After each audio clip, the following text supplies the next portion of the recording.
ನೋಡಿ ಯಾವ ಮಿಲ್ಲೆಟ್ಟು ಅಂತ ಮರ್ತೋಗಿದ್ದೀನಿ. ಎಲ್ಲ ಸ್ವಲ್ಪ ಸ್ವಲ್ಪ ಇತ್ತು. ಡಬಲ್ ಬೀನ್ಸ್ ಹಾಕಿ ಬಾತ್ ಮಾಡಿದ್ದೀನಿ. ತುಂಬ ಈಸಿ, ತುಂಬ ರುಚಿ, ಫೈಬರು, ಪ್ರೋಟೀನು ಎಲ್ಲ ಇರುತ್ತೆ. ಇದಕ್ಕೋಸ್ಕರ ಎಣ್ಣೆ, ಸಾಸಿವೆ, ಸಣ್ಣ ಈರುಳ್ಳಿ, ಒಂದು ಟೊಮೊಟೊ, ಕರಿಬೇವು ಇಷ್ಟು ಹಾಕ್ಬಿಟ್ಟು ಸ್ವಲ್ಪ ಫ್ರೈ ಮಾಡ್ಕೊತಾ ಇದ್ದೀನಿ. ಇದು ನೋಡಿ ಡಬಲ್ ಬೀನ್ಸ್ ರಾತ್ರಿ ನೆನೆಸ್ಬಿಟ್ಟು ಒಂದು 7-8 ವಿಸಿಲ್ ಹಾಕ್ಸ್ಕೋಬೇಕು, ಬೆಂದೋಗುತ್ತೆ. ಹಸಿಮೆಣಸಿನ್ಕಾಯಿ, ಡಬಲ್ ಬೀನ್ಸ್ ಇದರಲ್ಲಿ ಹಾಕಿ ಬೀನ್ಸದು ಒಂದು ಲೇಯರ್ ಸ್ವಲ್ಪ ಕ್ರಿಸ್ಪಿ ಆಗೋವರೆಗೂ ಫ್ರೈ ಮಾಡಿ ಒಂದು 2 ನಿಮಿಷ.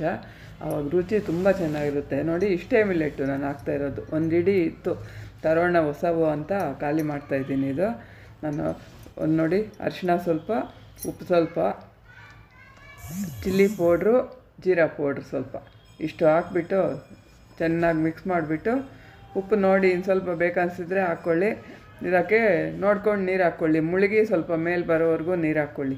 ಯಾಕೆಂದರೆ ಬೀನ್ಸ್ ಬೆಂದೋಗಿದೆ. ಮಿಲೆಟ್ಸ್ಗೆ ಅಷ್ಟೇ ಬೇಕು. ಮಿಲೆಟ್ಸೂ ಬೆಳಿಗ್ಗೆ ಮಾಡೋದಾದರೆ ರಾತ್ರಿನೇ ನೆನೆಸ್ಕೋಬೇಕು, ಇಲ್ಲ 6 ಅವರ್ಸ್ ನೆನೀಲೇಬೇಕು.